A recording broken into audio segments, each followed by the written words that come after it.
Welcome to another episode of GTN Coach's Corner, where we answer all your coaching-related triathlon questions. So you leave them in the comment section down below any of our videos using the hashtag GTN Coach's Corner, and we'll get to answer them here on a Monday in our Coach's Corner. Yeah, well, to kick us off this week, we have our first question from No Name. I have signed up for the Calgary 70.3, which has 1,300 metres or 4,200 feet of climbing on the bike leg. Given the amount of climbing, would I be better off with a road bike or a tri-bike? And at what point does the aero advantage of a tri-bike become negated by the weight and climbing advantage of a road bike? Oh, we need to delve into the numbers here. Yeah, we do get this question quite a lot. Everyone's like, oh, hilly route, road bike, tri-bike. Well, there is actually a scientific point at which aerodynamics is more important than your weight, or the other way around if you're going uphill. And that is normally about 15 kilometers an hour. Obviously, it depends on a few factors like your weight and your body shape, etc. But it's about 15 kilometers an hour. For the pros, if you want to talk in gradients, that's about 7.5% grade, so quite a steep hill. For an average age grouper going slightly slower, it's more like a 4.5% hill. And at that point, it actually is more beneficial to be lighter than it is to be more aerodynamic. But here's the point. That's your average speed for the whole bike ride. And you're not going to average 15 kilometers an hour for your whole triathlon. You're going to average way more than that, because if you average 15 kilometers an hour for a 70.3, you probably wouldn't make the cutoff of that bike. So if you're looking at the whole bike ride, you're almost certainly going to be better off on a TT bike, on a triathlon bike in a more aerodynamic position, because aerodynamics on your average speed of 20 or 25 kilometers an hour is significantly more important than your weight savings. But there are a few caveats to this. Well, first thing you want to think about is actually how much time do you spend personally in that aero position and on your TT bars? How confident are you? Will you be able to ride up a slight gradient in it and also down a slight gradient, or able to hold quite decent speeds while staying on your TT bars? Because if you're off them, then you might as well be on your road bike. So it's going to be a fine line with working that out. Also with the climbs, are you comfortable actually getting out of the saddle and riding your TT bike in that position as well? Because obviously it's very different to being on a road bike.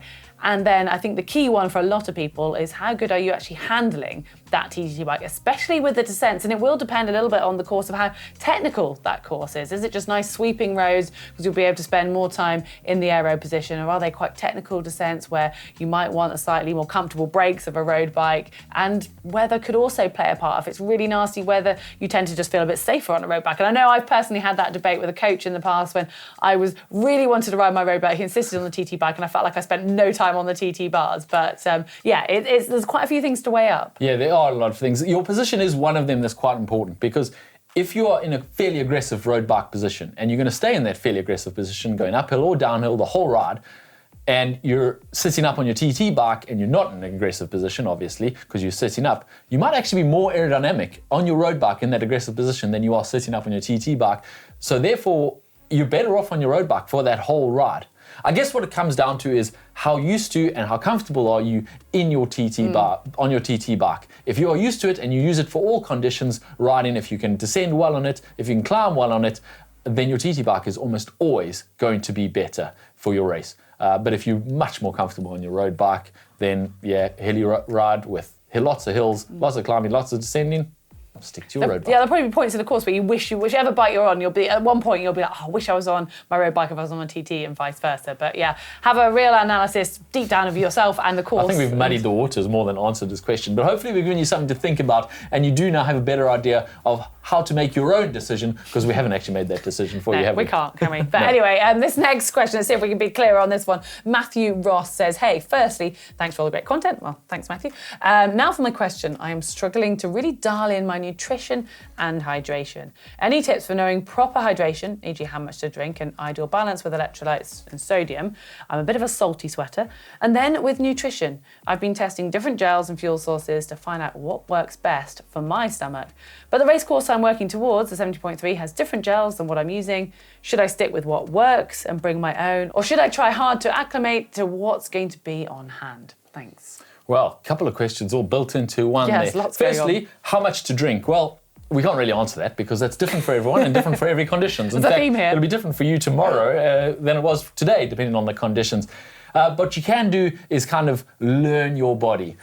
Ideally, we'd all just listen to our thirst response and be able to say, oh, I'm thirsty, I'm going to drink, and that would always see us through. And it actually will if you're really good at listening to your body. But most people have been ignoring that thirst response their whole life, and now they're not very good at listening to their body. So what you can do is experiment a little bit. We'd start with around a bottle an hour on the bike to keep you hydrated, and if you find that that's a little bit too much, you're starting to feel bloated, bring it down a little bit. If you feel like you're still thirsty and your bottle's empty, bring it up a little bit. What you really want to do for a triathlon is get off that bike well hydrated. So focus on your hydration on the bike, because it's okay to be a little bit dehydrated towards the end of the run. You can get 1 or 2% body weight down by the end of the run and not affect your performance in any way.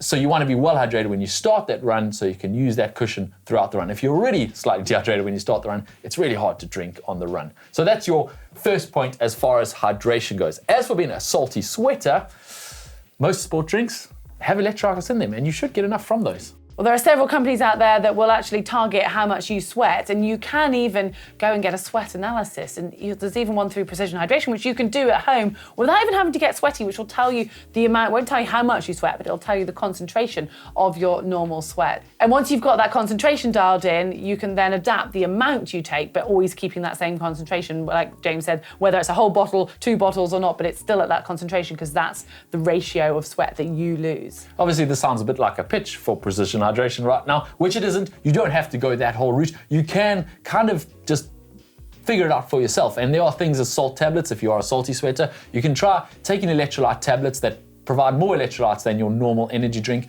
boost them, but be very careful with this, because you don't want to take in too many electrolytes, because what will happen is the concentration in your gut will become too high, or osmolarity as it's called, and it will start sucking hydration out of your body into your gut instead of the other way around. Your concentration of electrolytes has to be the same in your stomach as it is in your blood, otherwise you can't absorb any of it. So be very careful using salt tablets, but they are there for hot days. They are an option.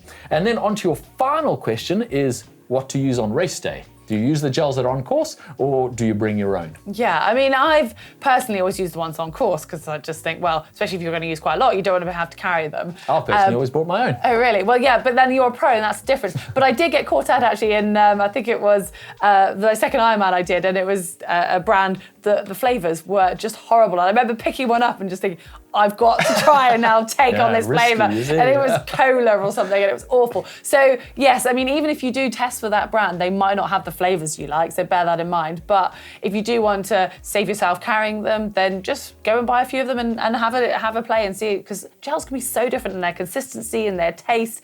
And when you're in that state and you don't really want to take one on anyway, you've got to make sure you like it. So it might be worth going down the route of carrying them with you. Yeah, I would definitely err on the side of carrying your own gels.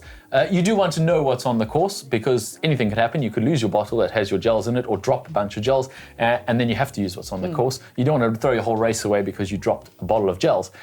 But if you know it works, if you trained on it and you know it works, stick with that. Don't use the gels that are on course because you're going to save a few bucks because they're free, because they hand them out for free on race day. Okay. That's definitely not a reason to use what's on the course. So use what you're used to. Nothing new on race day is the rule. So if you can get used to what's on the course, then use what's on the course. But if you can't get used to what's on the course, you're far better off taking what you're used to. Nothing new on race day. Well, we're sticking with nutrition with this next question that comes from Sten, and says, I have a question regarding BCAA supplements, and when it is appropriate to consume them. I am seeing them in a lot of energy drinks, I guess to sell them as more healthy, but it is also marketed to athletes in powder tabs that you add to your sports drinks. Considering that BCAAs are not complete protein and not essential, i.e. our bodies make them internally rather than needing to absorb them from food, is there any benefit at all to adding BCAA to one's intake during or after training? Well, it sounds like Sten knows a bit of his stuff already here. Yeah, good question. Love a bit of science. BCAAs he's referring to are branch chain amino acids. And just to correct a little bit on his question there, he said that they're made in the body, and that's almost true. There are 20 amino acids, and 11 of them are made in the body, so basically your body can produce them when there's not enough, but there are 9 that are called essential amino acids, and they cannot be produced in the body. Those essential amino acids have to be eaten. Basically, you have to get them in your protein supply from your nutrition, from your diet. And 3 of those essential amino acids, which cannot be produced in your body, are called branch chain amino acids, just because of their chemical structure. That's why they're called branch chain amino acids. And they are leucine, valine, and isoleucine. And I guess then to the question is, do branch chain amino acids, those last 3 that I mentioned, make you better at sport, or are you buying supplements with them just wasting your money? Well, the answer is a little bit vague there. It's maybe there's been some scientific experiments, but most of those tend to have been done by the companies that are wanting to, help promote the use of these. And we survived until the most recent years. And now you suddenly see you're walking to your local drinks sort of cabinet and there'll just be loads of drinks saying BCAAs. And I don't think, as a general public, we really know if there are actually any benefits or not. But I know you've done a bit more research on this. Even the scientists don't really know, actually, is the answer. No one's really sure. There are some studies that do show that they have an effect on how much you synthesize muscle and preventing muscle breakdown, but the studies are really small. And a lot of them are somewhat flawed, where they gave the branched-chain amino acids, including carbohydrates. So maybe it was the carbohydrates having the effect rather than the branched-chain amino acids. And they have been shown to reduce muscle soreness and reduce muscle breakdown after a hard session. But that's mostly in power and resistance-based sports and not really in endurance sports. In fact, there's a study on ultra runners where they gave half of the guys running a 100-kilometer ultra race branched-chain amino acids and the other half a placebo that didn't have that, and there was no difference. There was no difference in their time, there was no difference in their performance, and there was also no difference when they measured afterwards the muscle breakdown of those athletes after the race. There was no effect whatsoever. So when you take that study, you start going, well, maybe they're not going to have any effect on your endurance sport. Now, the thing is, and what they'll lean to, is that your body uses these branched-chain amino acids when it's got them in the system as a stimulus to synthesize muscle and to prevent muscle breakdown and to use protein as a fuel source. And that's obviously what these companies that promote branched-chain amino acids are going for. They're saying, well, if you can take this in, then it will promote it. The reality is that you got this in your system anyway. You're going to get enough of it from eating whole proteins. You're going to get enough of it from protein powders. So taking 3 of the 9 essential amino acids to boost it, it'll possibly boost the production of muscle, but the reality is you need all 9 of those. And if you've only taken in 3 of them, you're short of the other 6 building blocks to make those muscles. So it's not going to have much of an effect. The boost is not going to have much of an effect. You're pretty soon going to run out of the building blocks you need. So the best way to get what you need in branched-chain amino acids is to eat protein. Or take a protein powder if you are not getting enough protein in your diet. Maybe you're vegan or vegetarian and you're struggling, then a protein powder, but a complete protein powder rather than a branched-chain amino acid powder where you're only getting the branched-chain amino acids, 3 of those 20 building blocks. I guess the same principle applies for all nutrition. It's always better to get your nutrition from real food rather than from supplements. Yeah, and you're safer that way as well. So I think we got there in a very politically correct way of answering that question, James. I like it. Well done. Still a multi-million-dollar industry. So it is. Some people believe in it. I don't think you're going to ruin the industry, are you, with your thoughts? No. Right. I think this is our final question this week from Simon Matthews.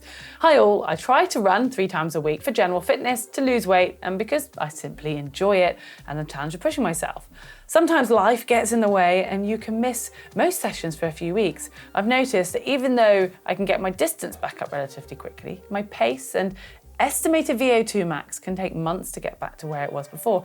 Any tips to firstly minimize the impact of unplanned breaks, and secondly to get back to where things were more quickly? Well, I think we've covered this quite often on the Coach's Corner. It's the kind of question that comes up often in all different guises. So we've had COVID-related removal from training, or injury-related skipping training, or just life in this case, moving you from training, and then how do you get back to training? Everyone wants to know how you get back to training. The reality is, well, let's first take a look at what happens when you take a break from training. Essentially what happens is you detrain, you get less fit. We all know this.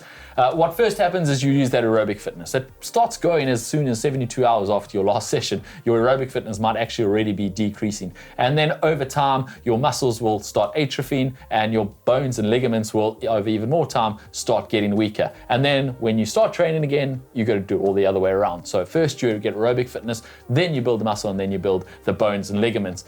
It takes time. Now what's happening with this guy, obviously he's taking his break because of life, and he's immediately losing some aerobic fitness, but he's not taking such a long break, or he's been training for long enough in his life that the muscles are not atrophying, the bones and ligaments are still strong enough. So when he picks it up again, he can easily run the distance that he was running before, which is great. but aerobic fitness is just not there. Yeah, I mean, the fact you're getting to that distance that quickly is brilliant. And I would just really focus on as well those points that, you know, you run because you enjoy it and it helps you lose weight. And those two aspects shouldn't be disappearing. And if anything, if you do sort of put on a bit of weight and you have a few weeks off, you find initially you lose quite a bit of weight quite quickly because your body's just in that quick adaptation stage. And it's those later areas where you will start to take longer to get your VO2 back up. And if you are just using it on your watch or something, I wouldn't get too bogged down by those numbers if I were you, and remember the focus of why you're doing it. Yeah. And if you do want to start to improve your fitness more quickly, look at how you structure those runs, and are you actually putting in some threshold style of sessions that will help get that fitness back up, or are you just going for runs? Because there's quite a difference there. Yeah, he asked two questions. First is, how does he minimize the effect of these breaks that he sometimes has because of life? And the second question is, how does he get back quicker? Now, how do you minimize the loss? Well, I would say